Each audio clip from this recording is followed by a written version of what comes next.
Hey everybody, welcome to a new episode of the Hemmings Hot Rod BBQ. On this episode, it's myself and Ryan Douthit. It is a cruise show. And, we've talked about a lot of stuff on this show because let's face it, we've done about 140 episodes, so thereabouts, been quite a few.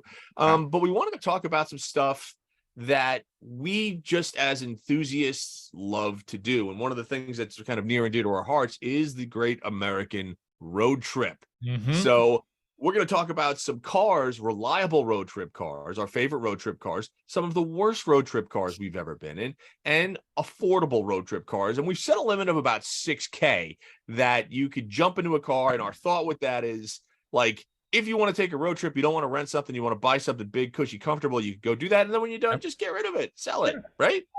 Yeah. Have you seen the rates of rental cars these days? It's not a bad plan.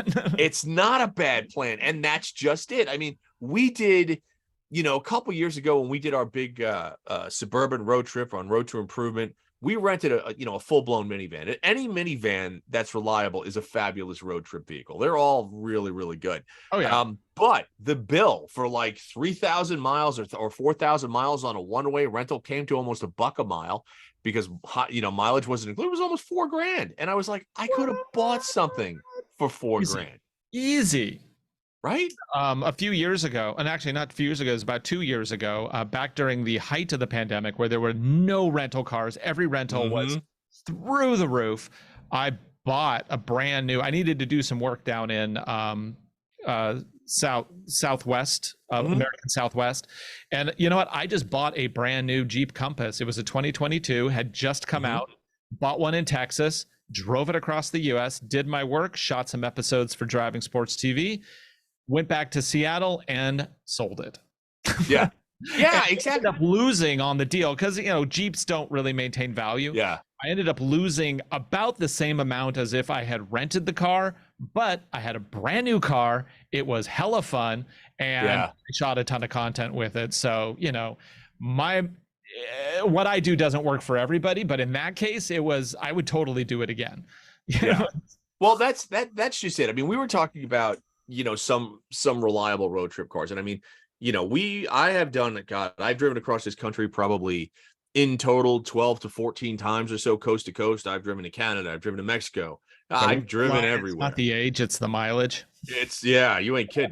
And there were some vehicles that were great and some vehicles that were not so great. But we started talking about attainable stuff. So if you're in your teens or your early 20s or even your 30s or whatever, and you've got a bunch of friends and you're like, you know what, let's just take some big ass massive road trip that we can fit all of our luggage in, that we can fit everything we own. We can have something that's comfortable and reliable. Well, we're here to give you a bunch of vehicles that kind of fit that bill. So I'm going to start off and I'm going to give you my top two, and this shouldn't be a surprise, right? So my top two vehicles that could be had for, $6,000 or under. One, early, I don't want to say early, but I would say, early to mid 90s Buick Roadmasters, not the wagons. Now, most of these cars, are used or were used at some point in a fleet service capacity. They were used as taxi cabs. They were used as limousines. And so the reason that I'm bringing these things up is that because they are bomb-proof, reliable, So when you talk about things like the Buick Roadmaster sedan, 6K, preferably 92s to, I think it was 91 to 93 came with the old LQ6 or LQ9 V8, which was basically a 350. I had one in my old Caprice wagon, and not fast, but reliable. And the thing was, what would you do on MPGs with that kind of thing, though? I mean, are you talking like 15 MPGs? Yeah, that's pretty much what it would get. It would be 15 to 17 miles to the gallon, but you had a bench seat in the front, a bench seat in the rear. You had more leg room than anything. You could put, an apartment's worth of stuff in the trunk, and it floated like a couch. Now, was it particularly good at anything? No, it wasn't. Straight line. Straight. That's what it was for. Right? Straight line. Yeah. You could cruise it all day at 75, 80 miles an hour. It wouldn't care. You could take it, which we did multiple times. You could take them off-road, right? Again, big full frame cars, like on hard. Yeah, they don't care. Yeah. They don't care. Big high-rise suspension, so they gobble up stuff. 15-inch wheels with big sidewalls. Yeah. Absolutely fabulous road trip car. Yeah. Another one that I'm going to throw in there is the big old Ford, or I'm going to say Lincoln, just literally any Lincoln town car built after, let's say, 1995. Yeah. Right? Yeah. They were used as livery cabs, limousines, taxi cabs. They will easily go 250,000 miles. If you find one that has like, and the other part was you could find the nicest one on the planet because everybody's grandparents bought one. And there's still like, you live in Palm Springs, you live in Miami, you live somewhere like where old people just go to die. Trust me, look in the classifieds, find yourself an old Lincoln or an old Buick. And they were probably serviced regularly too. You know, if somebody old had it, they're just like, it's Tuesday, it's time to go get the oil changed. Right. And would you put like Cadillac Sevilles probably in the same category there? I mean, those are all like your big like road rollers kind of thing. Yeah. I would, but I would. So if we're talking kind of 90s ish, okay, because that's kind of the time period. Because 1980s, yes, you had a lot of reliable stuff, but again, 80s was 30 plus years ago, right? So let's stay in the mid 90s to kind of early 2000s, right? Closer to 30 years ago now, Mike. I know. Shut up, Ryan.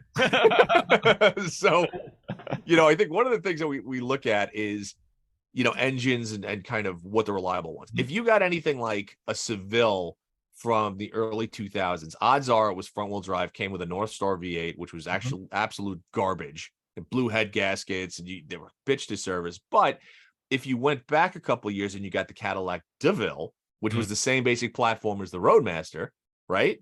Right. Then it was a couch on wheels. This big. The problem for me is the names DeVille and Seville are so similar. I'm constantly mixing up the two, and one is kind of good to get, and the other one sucks. So it's like one letter you got to really watch out for. Well, all you have to do is think about it this way. Yeah. Any Cadillac built from, I want to say, late 1980s up to the early 2000s, that was rear wheel drive. That's where you want to be. Yeah. Stay away from front wheel drive Cadillacs. Right, go rear wheel drive. They will either have an LT1 or an LQ9 V8 in it, 350 or whatever, and they're reliable and they're easy to work on. And as long as like they have a good tune, they're tuned up and ready to go, you're fine. These are 250,000 mile cars with no problem and comfortable. So obviously you got to go for the bigger things. I would probably go with. I don't know if anybody's going to agree with me on this, but if you go to mid 2000s, you're now going to get something a lot newer.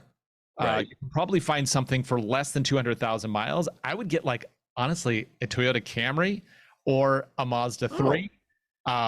Both of those, you can get them all day long for around $6K in the mid 90s, probably less. Sorry, not mid 90s, mid 2000s. So like we're looking at 2004, 5, 6. All of those will have, they're all fuel injected. They're modern. The Mazda 3 even has fully independent rear suspension in that era. And then it also has like steering that actually, that's one of the early electric steering systems, and they're reliable, that will, tighten up the steering on freeway and be looser around down. So it's super easy to drive. I actually owned a Mazda 3 and we've done a bunch of road trips with it. And actually, I still have it. My daughter is starting to learn to drive with it, which is good reason to keep an old car around. But that thing's actually been pretty bulletproof. We put no money in for maintenance. We basically kept it we bought it brand new in 2004. We just had it serviced in anticipation of my daughter driving. It cost us $1,500 to do everything we needed with it, outside of replacing the suspension. But every other little tiny thing, we did no service with this car for 20 years, and it's perfect. And what kind of mileage would you get? That car? Well, it's the 2-liter. You could get a 2, or I think there was a 2.5. We had the smaller 2-liter engine, and that one gets 32 miles to the gallon. Yeah. See that? That's the thing. I think you can go for size and comfort, or you can go for reliability. Well, size, comfort, it being all over the place these days. Sometimes it's not bad. You give up a little comfort, but really, any modern-ish, when you're talking mid 2000s Camry, That or any of the Honda Civics. Although Civics are going to be more priced up there, just because that'll be they're pricey. Civics, and there's not quite as many of them that are in good condition still. But any of those, and they can be worked on anywhere. You can go anywhere, and somebody can work on a Toyota or a Mazda. Right. And so, so those would be kind of my choices. But I've done tons of road trips in those smaller, like compact style cars, and I just like them because they're small, they're easy to negotiate. You end up in downtown New York City, you're not going to have a hell of a time driving it, because you're like, oh, parking's easy. Well, here's the thing. I think one of the reasons that I always gravitate to big kind of grandpa style cars is because I'm just tall, right? I'm 6'4". So yeah, you're bigger than me, and I'm 6'2". I'm sorry, I grew an inch there because I was a little throwing it an inch by the whole 6'4" thing. No, I'm 6'1". But like, it's like flying in an airplane and getting a standardized seat. Like I'm always a big sucker for, emergency exit seats for extra legroom and stuff like that. Anytime I can get extra width or extra legroom. So all those cars, and plus when you've driven as much old junk as I have, and you've broken down as much as I have, this sounds really strange. You want a comfortable place to sit when your garbage breaks down, right? And I know it's just, and it's always kind of like embedded in my head, like, no, you got to go big. You got to go big. Right. So like, I always think about that, and but the older kind of mid 90s American stuff is big. It's reliable, super, to your point, can be worked on literally any place. Yeah. Right. Yeah. Now I'll also throw another cheap car in here. That's actually also a pretty decent road trip car for not a lot of money. It's a little better to look at depending on who you ask, but like the S197 V6 Mustangs, from 2005 all the way up to, I want to say 2013. Yeah. They are not fast, the V6s. I think they were 200 horsepower. But you know what? The mileage on the V6 wasn't bad. They're relatively comfortable. Not that much trunk space, but for two people, they're pretty decent economical road trip cars. Yeah. And they're durable, and they're fun. I mean, it's still a Mustang, right? You can still chuck it into a corner and have a little fun with it and stuff like that.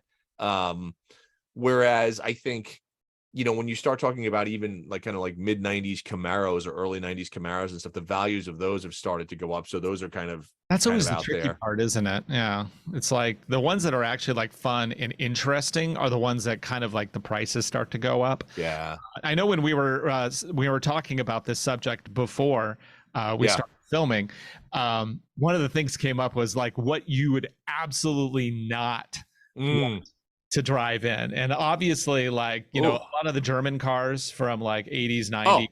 Anything, don't ever.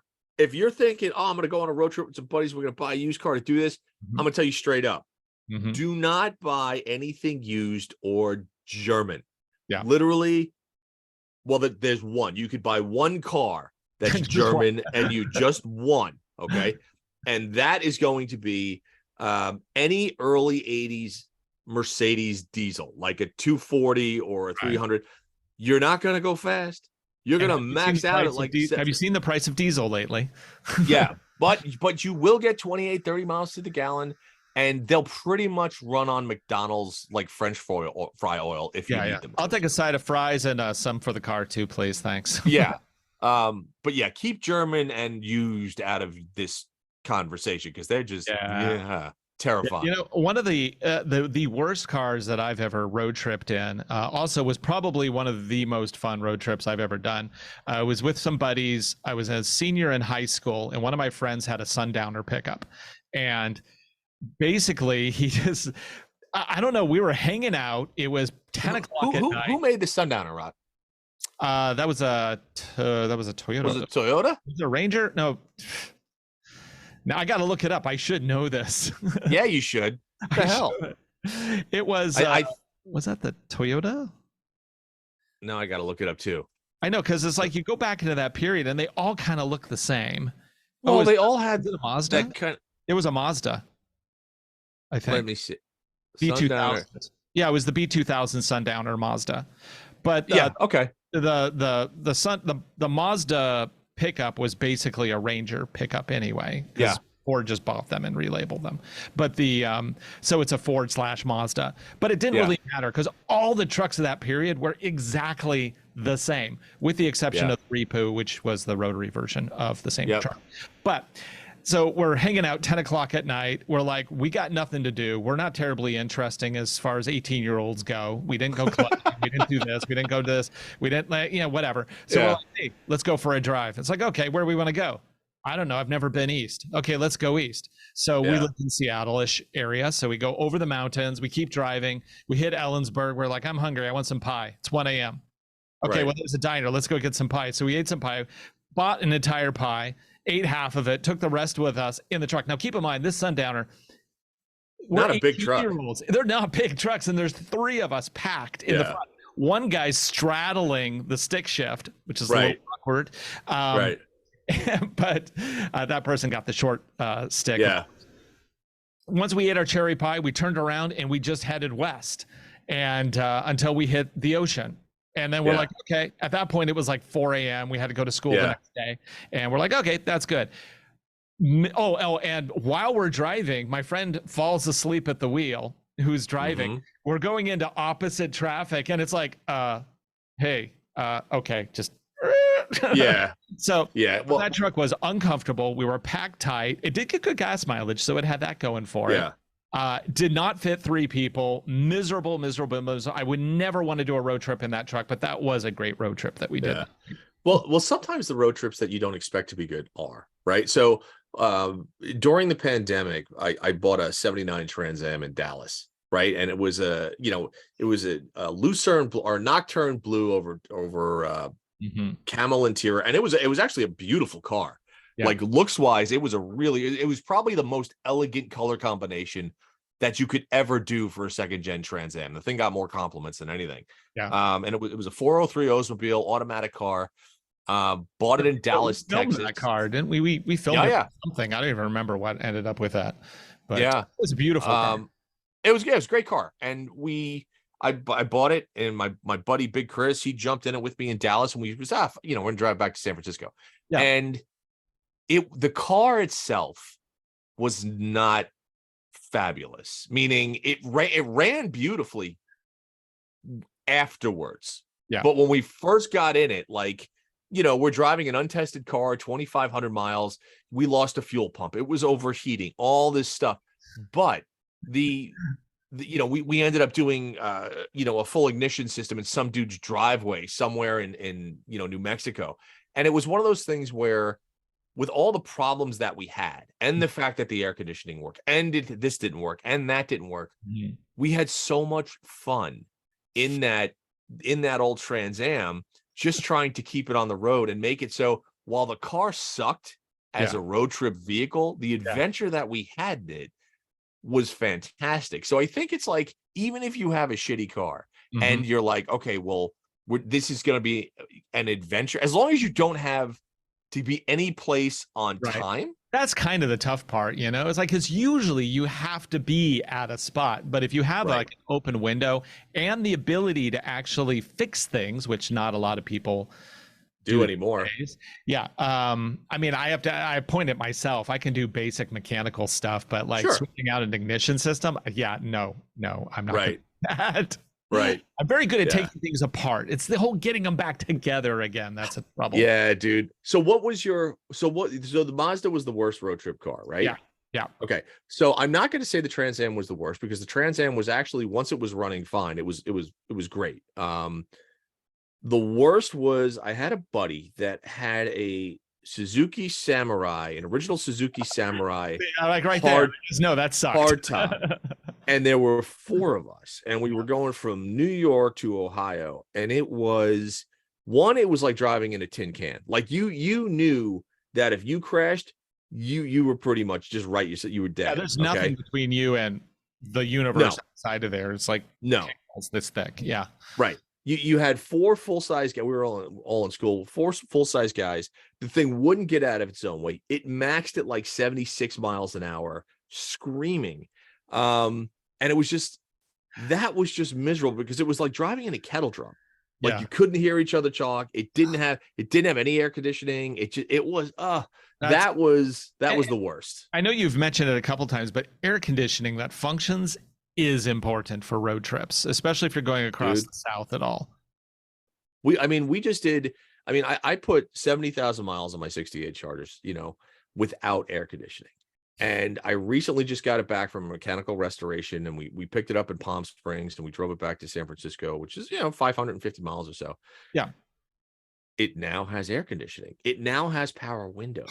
So And this sounds so ridiculous. In my mind now, Mhm. it's a modern car, because like I get in that thing, turn the key, starts right up. I put we're in the Bay Area right now, and it's the last couple of days have been in the 80s and the 90s.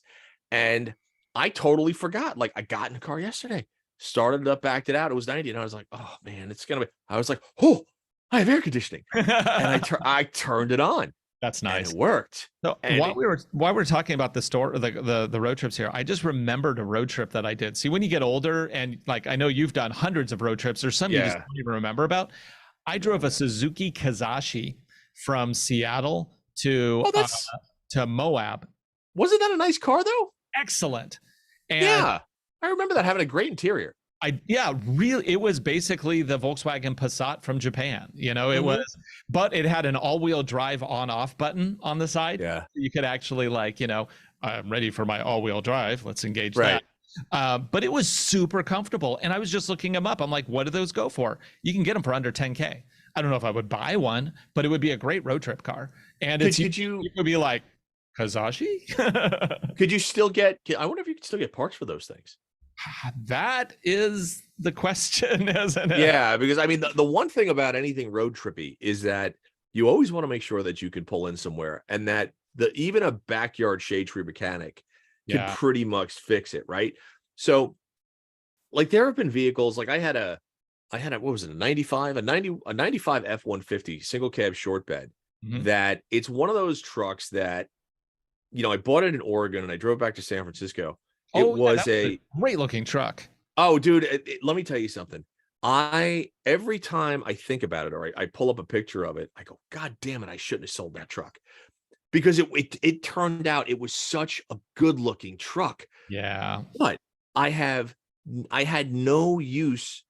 I have no use for it at all. Like, single cabs don't make sense to me because you can't put anything in them, right? You can't, and anything in the back is going to get stolen. So, but I always go back to it. I do searches constantly for one.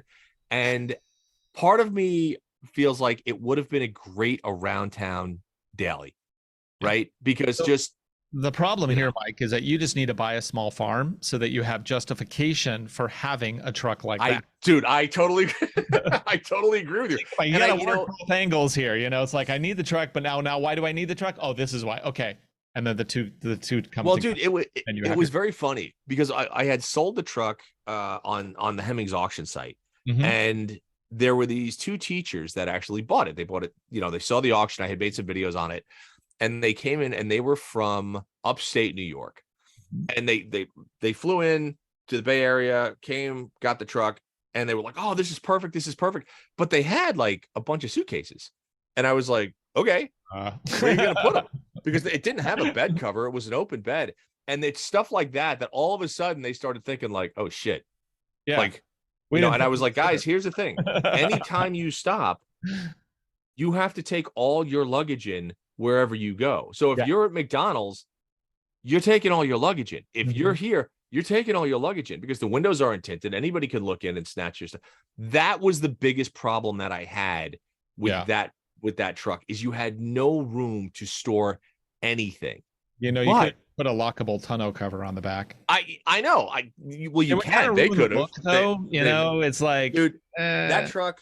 If I could find that truck again, I would probably buy it back and just use it as an around town truck, because it was a 300 straight six, Ford straight six with the manual. It was just. It wasn't fast, but it was fun, and it looked good. And I'm like, so good. I'm getting all nostalgic. I'm sorry, I'm not helping the situation. I know. The excuse I use for a truck is that, like, tires. You need to schlep tires around. You don't want to put those inside a cab. You don't want to put them inside an SUV because they kind of get everything dirty. So, well, yeah. I mean, I think. Well, one of the things is I really miss driving. This is another part. I really miss driving a manual. And that was, and not driving a fast manual. Like my 911's a manual, and it's fun. But there's something about driving a slow car with a manual that I think is just, a little bit rewarding. Like in the F-150, you would just put it in gear, and it would just kind of chug along. Going up a hill, you would drop it down a gear, it'd make a lot of noise, wouldn't really go anywhere, but you thought it was, right? But to bring it back to, the whole road trip thing, you wouldn't road trip it for that reason, because basically all of your gear is exposed to the elements and is out there. And that's what we did coming back from Oregon. Same thing. Everything was exposed. I've road tripped in my Ranger, and at some points I'm just tying things down 4 times in the back, so that if they're going to steal it, they're going to be inconvenienced to the point of being I'm done. So and so far that's worked. Yeah. Okay, so here's something for you. Let me throw this one out there. Now this has absolutely nothing to do with road tripping, but I'm going off on a tangent. I really don't care because it's our podcast. Damn straight. Damn straight. So going back to kind of the Ford thing, right? Most people know that I have my 96 Bronco that I drive every day. Okay. Love the truck. Love it, love it, love it. And I keep toying going back and forth with putting a manual in it. Right? There are some days that I'm like, this would be a lot of fun with a manual, but it doesn't necessarily need one, because I mean the transmission in it right now, the overdrive, the 4-speed works totally fine. Yeah. But I don't know. I keep going back and forth. Like, or do you tow with it at all? Nah, dude, I don't tow anything with it. Yeah, didn't think so. So you don't tow. I mean, how much is your personal gratification worth? Because literally that's the only reason you'd be doing it, is just so you can go, ooh. That's exactly right. That's literally the only reason that I would be doing it, is just so I could have something to bump gears with. But like, I just don't know if it's, I don't know. I don't know if the price of that conversion, just buy a Miata. Yeah. I don't fit in a Miata, but see, that's the other thing. I'm like, to do it right, because I can't do the conversion. I have to have somebody else do it. You're talking $6-7 It's a lot of money at a minimum to do a conversion, just to put a little smile on my face, where I could probably buy a high mileage F-150 with a manual for $6,000. And I mean, at that point, I really would just get another car that had a manual, or swap out one of the that you have with something kind of a little bit more like kind that already has a manual in it. Did you sell your Porsche yet? No, still have the 911. So if anybody's out there and looking for a beautiful 996 Carrera C4S, I've never road tripped a Porsche 911. Have you? Yeah. It's you know what? It's a sports car. Straight up, it's a sports car. And in the corners, the rest of the time you're like, wah. Yeah, I mean, the 911s are actually great road trip cars. They're comfortable for, if guys that are my size fit in a 911 with no problem.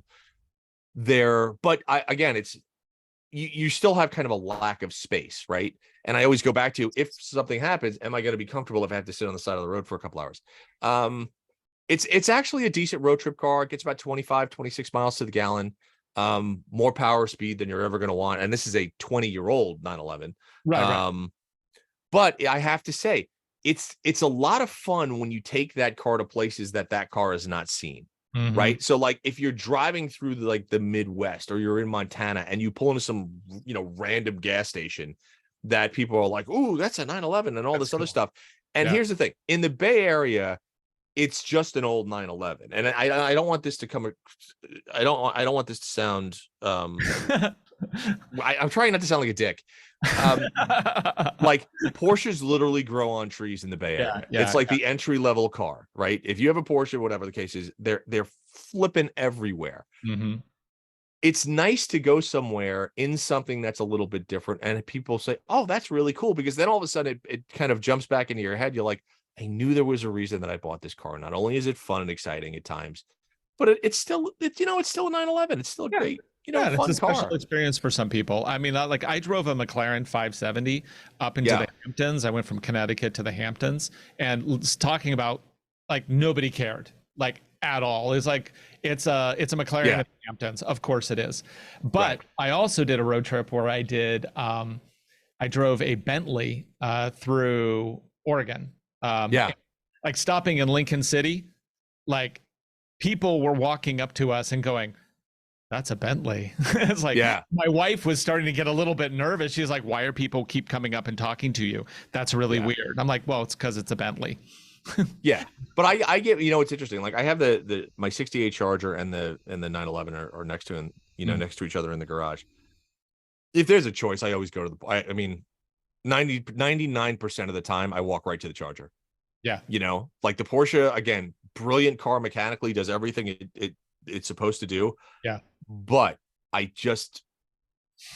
have absolutely zero sentimental attachment to it. Yeah. None whatsoever. Yeah. And I think that's super important if you're going to have some adventures in a vehicle, right? So here's the thing, going back to the road trip thing, even if you're going to go buy a Lincoln or a Roadmaster or a Mustang or a Mazda, the cool part about a road trip is that you will always remember the vehicle you did the road trip in, because of the fact that it's either, you spend so much time in it and they take you on these adventures. And I think that's one of the biggest parts. So if you're going to buy one, buy something that makes you kind of smile a little bit, even if it's garbage. Yeah. Like, you're saying don't get the Camry. well, the thing about the Camry is, let's put it this way, the Camry will always, the cars that we honestly talked about, whether it's the Roadmaster, the Camry, the Mustang, they will always get you where you need to go. Yes, exactly. Right? They're reliable. That's been a thing for the last 40 years. Cars actually do get you where you need. Once we get past the malaise cars, and we're good. Yeah. Buy a used Crown Victoria. My God, if there's a nuclear war, there'll be cockroaches and Crown Vics ruining the earth. Right? I mean, that's literally going to be on the side, because they all have that now. Yeah. So like, but all of these vehicles they're great. And believe it or not only road tripping, but they still make great daily drivers. They're still super affordable. Yep. They're reliable. It's just, I think Ryan and we get a little jaded because we drive so many different vehicles throughout the year, especially Ryan. I mean, he gets a new car like every other week, to review and stuff like that. 1 to 2 a week. Yeah. Yeah. So you do get a little bit jaded, right? You look at the features and you're like, oh, and essentially every new car made today is the same exact vehicle with a different body and different name tag on it. For the most part, yeah. Except Mitsubishi Mirage, that's a piece of crap. But other than that, that's garbage. That's true. It's straight up garbage. Straight garbage. But yeah, it's like, it's I think, this is kind of road trip season. People are getting ready to go on break. People are getting ready to kind of have some adventures over the summer. It's always more fun, in my opinion, to drive someplace if it's not, if you can do it and you have the time, because you will never see this country from an airplane. Yeah. Right. That's true. You need to pull into small towns. You need to go into these little restaurants. You need to go, man, make a left here. Why? I don't know. It kind of looks cool. Like when I'm driving, like on a road trip, very often I'll set the nav to avoid freeways just to force me on the highway, so that's more of an experience. And you can also see the countryside way better than blasting through Texas on 85, for example. I at 85 miles an hour. I don't know what the highway number is, but they have 85 mile per hour speed limits of roads that just go straight. Right. You just Texas, it's nice to take a side road or a side highway, because then you'll end up through like I ended up through a windmill field in the middle of just at sunset. It was gorgeous, and I'm like, I didn't plan this, but hey, look at that. Right. That's cool. That's a good one for Instagram. Okay, there we go. Well, what we have to do. I mean, you talk about that, but one of the things, we're going to do this on another episode. Yeah. I want to, next time you come back, I want to talk about a lot of the off-road stuff you do. Because, if you go to, Driving Sports TV and you go to Ryan's kind of Instagram handles and stuff, you always manage to take these vehicles, and you've done some pretty far, like off-road adventures. Yeah. Like where it's just you and you're just like, I'm going to go through the desert. And I'm like, are you okay doing this by yourself? Yeah. That's when, for example, when I did that 2,700 mile road trip with the Compass, and we decided, the Royal, decided to go through Death Valley. Why not? And you did that off-road, right? But I'm sure it'll be fine. Like you did that off-road though, right? Yeah. I tried to do all the off-road stuff I could. And, we don't get a pre-scout, so I didn't know whether or not the road even went through at that time of year. But they usually turn out okay. Usually, the other time I had my Forerunner and I had to be in Las Vegas, and I booked an extra day for the trip, and I went through again. Well, that case was also Death Valley, but it was through the Saline Valley, which somebody had actually just literally died the week before I went there. Because they got a flat and they tried to walk to safety, and you don't do that. Right. After that trip, my wife was like, maybe you should get a GPS tracker just to be sure. Just in case. Yeah. Just in case. I'm like, okay, that's fair. But anyway, so, we can talk about that. I got all sorts of places. It's fun. Yeah. I think so. Next episode, I think, one of the upcoming episodes, we're going to talk about that. We'll talk about, vehicles going off-road, how to prep for off-road kind of adventures and stuff like that. How to find a place that's how to find. Oh yeah, because getting in and out is key. Otherwise. Yeah. But I think it's great. Like you do these long highway adventures, and then you just take a side road for a bit. You find something that looks interesting, go do it, and then get back onto your course. It makes the trip way more interesting. It also makes you not want to just totally zone out. Which is easy to do. If you're doing I-5 up and down the West Coast. I don't even pay attention to that anymore. I've done it so many times, so I'm just going to be like, Lake Shasta's low. Let's go drive Lake Shasta. I don't know if you're allowed to, but I've done it because technically you can. Sure. Yeah. Anyway, we can talk about that in the future. All right, good. Well, that'll be on an upcoming episode. But so here's the thing, everybody. This was kind of a random style episode. We were just, trying to talk about some road trip stuff just because Ryan and I have a couple that are coming up. But if you are, and ready, here's my super Hemmings plug. If you're looking for the best used cars out there, classic or otherwise, go to the Hemmings Classifieds, because we got 25 or 30,000 on there. And we also have a kick-ass auction. So if you're looking for a very cool road trip car, that's a fabulous place to start. Otherwise, check out, Ryan's channels, Driving Sports TV on YouTube, on Instagram. His off-road coverage and his SUV pickup truck coverage is some of the best out there. So make sure to give him a look and subscribe. And I don't know. You got anything else? I got nothing. I'm all good. We got nothing. All right. Ladies and gentlemen, everyone out there who's listening, thanks for listening. Leave a comment, watch it on YouTube, and we will see you next time on the Hot Rod BBQ. Thanks for listening, folks. And again, please subscribe to the Hot Rod BBQ podcast. If you're on Spotify, check us out there. Subscribe to it on iTunes. And if you are going to go to YouTube, make sure you go to the Hot Rod BBQ podcast and hit that subscribe button, and we'll come to you every week.